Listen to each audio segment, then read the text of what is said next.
Recently we heard one of our teachers say about a young girl who was longing for the Prophet Muhammad sallallahu alaihi wasallam.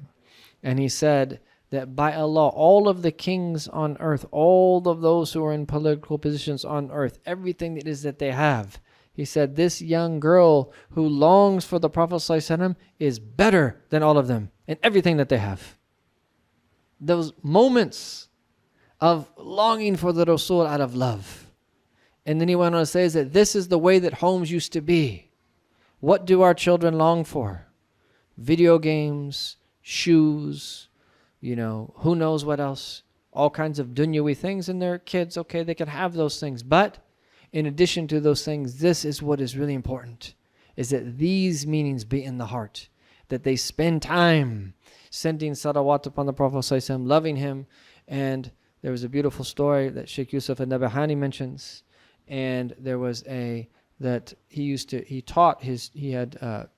two of his children. One of his daughter had a daughter by the name of Aisha, and he had a son by the name of Muhammad, and he taught them a salawat to say before going to bed. And this particular one was said 100 times.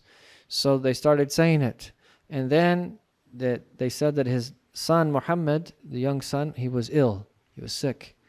And his daughter saw a dream of the Prophet ﷺ, where she came to the house. He came to the house, sallallahu alaihi wasallam, and that he greeted her and welcomed her. And then he asked in the dream about her brother, Muhammad. And then she said that he's sick. And so he went over, and then he made dua for him, or wiped over him, sallallahu alaihi wasallam. And then Muhammad woke up in real life in the morning, and he was healed by virtue of our Prophet sallallahu alaihi wasallam. These are not fables. These are not just stories. This is very real.